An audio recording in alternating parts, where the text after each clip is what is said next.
What if I told you that a small state in Northeast India has a plan to more than double its economy in just 5 years?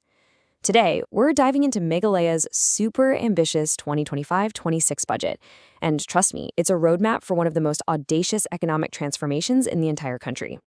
So how in the world does a state with some of the most beautiful, but also most challenging terrain in India plan to do that?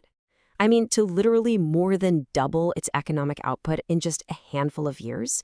That's the billion-dollar question, and it's right at the heart of this new budget. And the answer is one single, incredibly bold number: $10 billion. That is the target Meghalaya has set for its economy. It's a goal so big, it really forces a complete reimagining of what's even possible. All right, so Section 1. What does this $10 billion dream actually look like? In this first part, we're going to explore the vision that's driving every single decision in this budget. You can think of it as the North Star for the entire plan. Okay, before we jump into the numbers, let's just quickly define a key term you're going to hear a lot. GSDP, or Gross State Domestic Product. The easiest way to think about it is like a state's economic pulse. It measures the total value of everything produced in a year. And right now, Meghalaya is trying to send its pulse through the roof. This timeline really puts that ambition into perspective. We're not talking about slow and steady growth here. This is a full-on economic sprint. Seriously, to go from around 42,000 crore rupees to a target of 85,000 crore in just 5 years, that is a monumental leap. Of course, a vision this big requires some serious strategic investment. So where exactly is Meghalaya putting its money? In this next section, we'll look at the spending side of the budget and see where the government is placing its biggest bets. Meghalaya's strategy is really all about diversification. It's not just relying on one single silver bullet.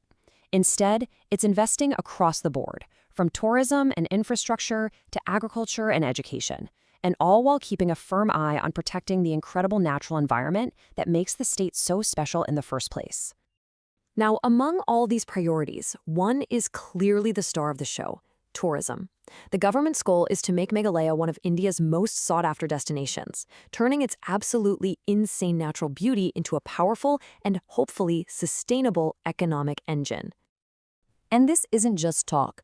We're seeing a massive 600 crore rupee investment in projects designed to be world-class attractions. Just imagine a museum dedicated to the state's iconic living root bridges, a completely revitalized Lake, and even a coffee experience center. These are real, tangible investments you can see and touch. Beyond tourism, Meghalaya is making a huge investment in its people. And this chart says it all. It is the only state in India that's actually meeting the 15th Finance Commission's recommendation for healthcare spending. That's a clear signal that the well-being of its citizens is a massive priority. And of course, none of this is possible without the right infrastructure. We're seeing major investments in connectivity, like the Shillong Western Bypass, which will really help ease traffic in the state's capital.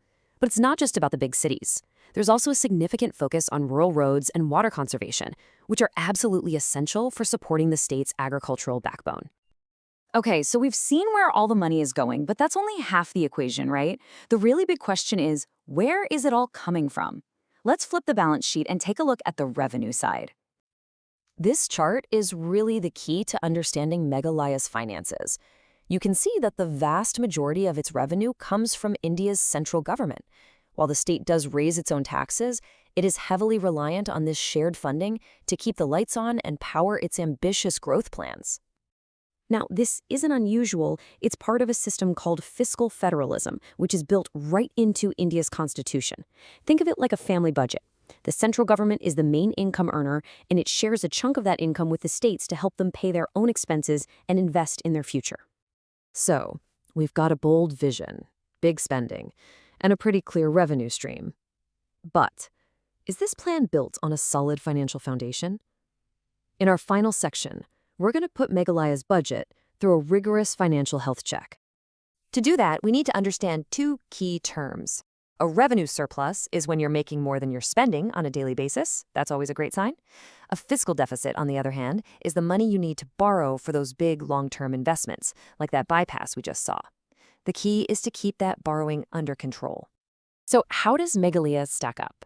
Well, on a year-to-year basis, the picture looks pretty rosy. It has a massive revenue surplus, and its annual borrowing, that fiscal deficit, is just inside the limits set by the central government. But here's the catch. Look at that last line, outstanding liabilities.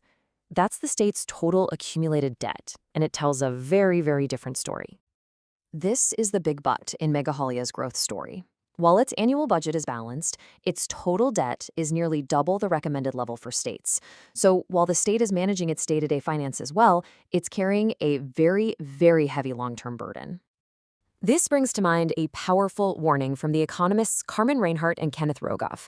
In their landmark study of financial crises, they found that debt-fueled booms can feel fantastic while they're happening, but they often end in disaster.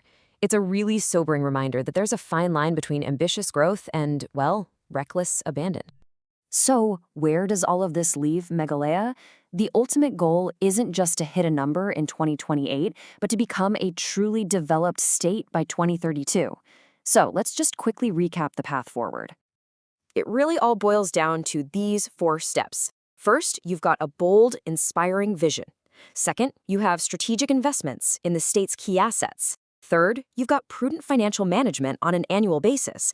And finally, the biggest challenge of all, managing a mountain of long-term debt to make sure this boom doesn't turn into a bust. At the end of the day, Meghalaya has a bold plan, a balanced annual budget, and a mountain of ambition. But in a state known for its challenging terrain, the biggest challenge of all might just be navigating the treacherous landscape of long-term debt. So, will this be the story of a state that defied the odds and built a $10 billion future? Or will it be a cautionary tale of a boom that went bust? Well, that's the $10 billion question.